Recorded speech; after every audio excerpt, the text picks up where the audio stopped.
नमस्कार भक्तों। आज हम शीतला माता की व्रत कथा सुनेंगे, जिसे कि बसोड़ा भी कहा जाता है।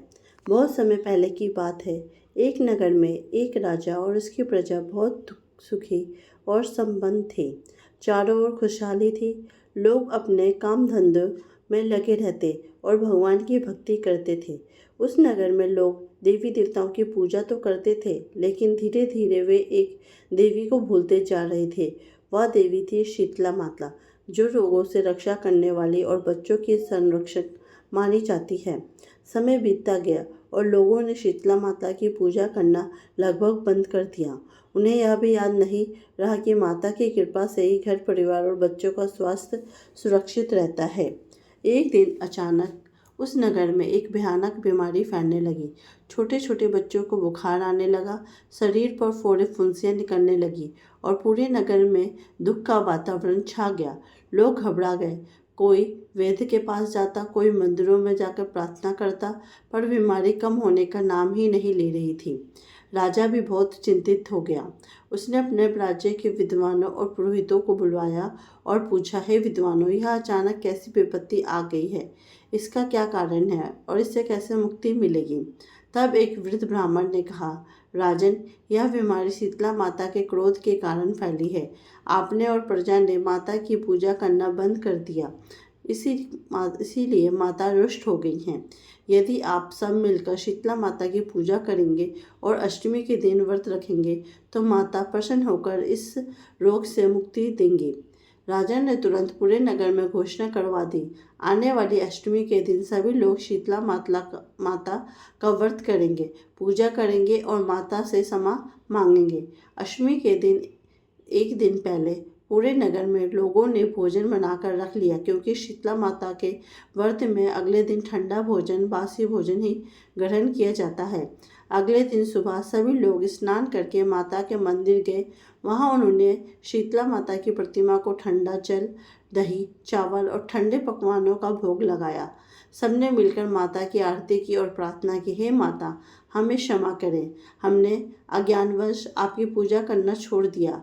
अब हम हर वर्ष आपकी पूजा करेंगे। माता शीतला अपने भक्तों की सच्ची भक्ति देखकर प्रसन्न हो गई। धीरे धीरे नगर में बीमारी समाप्त होने लगी, बच्चों के फोड़े फुंसियाँ ठीक होने लगे और लोगों का स्वास्थ्य वापस आने लगा। नगर के सभी लोग बहुत खुश हुए। उन्होंने संकल्प लिया कि हर वर्ष चैत्र मास की कृष्ण अष्टमी को शीतला माता का व्रत तथा पूजा अवश्य करेंगे। उसी नगर में एक बहुत गरीब स्त्री रहती थी। उसके पास ज़्यादा धन नहीं था, लेकिन वह बहुत श्रद्धा से शीतला माता की पूजा करती थी। अष्टमी के दिन उसने भी ठंडा भोजन बनाया और माता को भोग लगाया। उसी समय एक बूढ़ी स्त्री उसके घर आई और बोली, बेटी, मुझे बहुत भूख लगी है, क्या मुझे थोड़ा भोजन मिल सकता है? गरीब स्त्री ने तुरंत अपना बनाया हुआ भोजन उस बूढ़ी स्त्री को दे दिया और खुद भूखी रह गई। वह बूढ़ी स्त्री वास्तव में शीतला माता का स्वरूप थी। माता उस स्त्री की भक्ति और दया देखकर बहुत प्रसन्न हुई और उसे आशीर्वाद दिया, बेटी, तेरे घर में कभी बीमारी नहीं आएगी, तेरा घर हमेशा सुख समृद्धि से भरा रहेगा। कुछ समय बाद उस गरीब स्त्री के जीवन में सचमुच सुख आने लगा। घमंडी स्त्री की कथा। उसी नगर में एक अमीर स्त्री भी रहती थी। उसे अपने और धन का बहुत घमंड था। उसने शीतला माता के व्रत को महत्व नहीं दिया और कहा, मैं बासी खाना क्यों खाऊं, यह सब पुरानी बातें हैं। अष्टमी के दिन उसने ताजा गर्म भोजन बनाया और माता की पूजा भी नहीं की। कुछ ही दिनों बाद उसके घर में बीमारी फैल गई। उसके बच्चे बीमार पड़ गए और घर में दुख का छाया छा गया।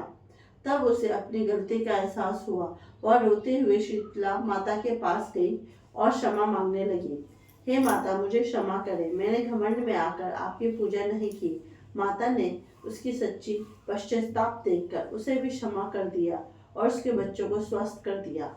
व्रत का महत्व क्या है? तब से लोग मानने लगे कि शीतला माता की पूजा से रोगों से रक्षा होती है, घर परिवार में सुख शांति रहती है और बच्चों की रक्षा होती है। इसी कारण आज भी भारत के कई हिस्सों में चैत्र कृष्ण अष्टमी को शीतला अष्टमी या बसोरा का व्रत किया जाता है। इस दिन लोग एक दिन पहले भोजन बनाकर रखते हैं और अगले दिन माता को ठंडे भोजन का भोग लगाते हैं। इसकी पूजा विधि देखेंगे। इस दिन सुबह जल्दी उठकर स्नान किया जाता है। फिर शीतला माता की प्रतिमा या चित्र के सामने दीपक जलाया जाता है और माता को दही, चावल, गुड़, ठंडी पूरी व हलवा आदि का भोग लगाया जाता है। इसके बाद माता की कथा सुनी जाती है और आरती की जाती है। संदेश: शीतला अष्टमी का यह कथा हमें सिखाती है कि घमंड नहीं करना चाहिए, भगवान और देवी देवताओं की श्रद्धा से पूजा करना चाहिए, दया और सेवा का भाव रखना चाहिए। जो व्यक्ति श्रद्धा से शीतला माता का व्रत करता है उसके जीवन में सुख शांति हमेशा बनी रहती है। यह थी शीतला माता की व्रत कथा। आप भी इसी तरह की पौराणिक और धार्मिक कथा सुनना चाहते हैं तो कृपया मेरे चैनल को सब्सक्राइब कीजिए और कमेंट बॉक्स में जय शीतला माता लिख के जरूर जाइए।